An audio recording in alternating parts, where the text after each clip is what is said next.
Alors, transaction en Suisse romande, d'un bout du lac à l'autre, entre Genève et Lausanne. Douai-Maillard arrive du côté de la Vaudoise Arena et moi, il fait le chemin inverse, lui, en direction d'Evernay.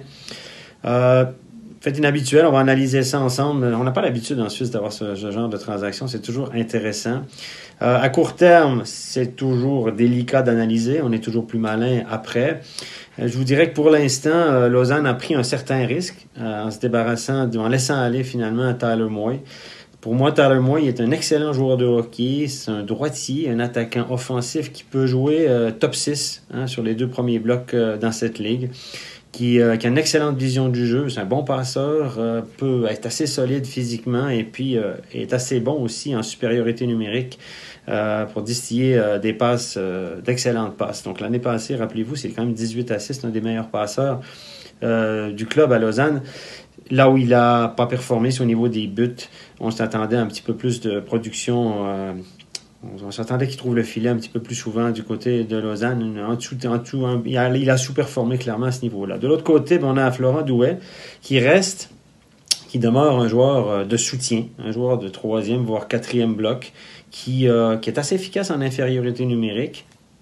Ce qui pourrait être intéressant pour Lausanne. On sait que Lausanne a eu de la peine en infériorité numérique lors de la dernière saison. On est allé chercher Justin Kruger aussi, maintenant Douai, donc 2 gars qui pourraient évoluer en infériorité numérique.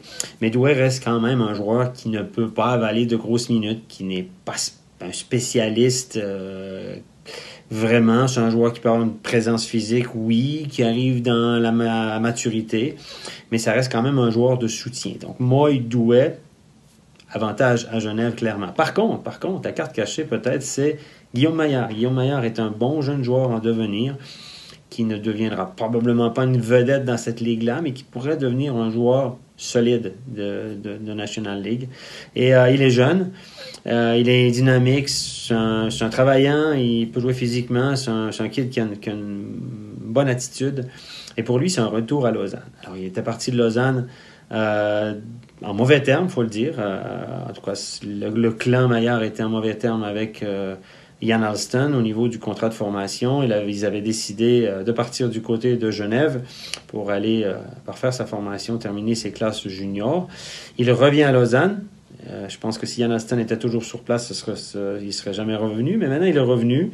Et je pense que pour Lausanne, ça peut être très intéressant. C'est probablement la carte cachée de cette transaction. Qu'est-ce que Maillard va devenir? C'est la question. Et c'est là la réponse. Qui sera gagnant? Ce sera l'évolution de Guillaume Maillard qui déterminera qui sera gagnant. Donc, pour l'instant, je dirais win-win. Faut pas se le cacher. Lausanne avait mis Tyler Moy sur le marché au printemps.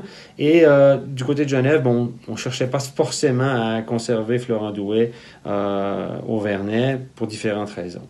Donc, pour l'instant, tout le monde semble content. On a trouvé un terrain d'entente assez intéressant. L'évolution de Guillaume Maillard sera déterminant pour savoir qui aura gagné cette transaction. Et ça, on ne le saura que dans quelques années. Voilà, on est toujours plus malin après. Pour l'instant, win-win, bonne transaction. Tout le monde est content.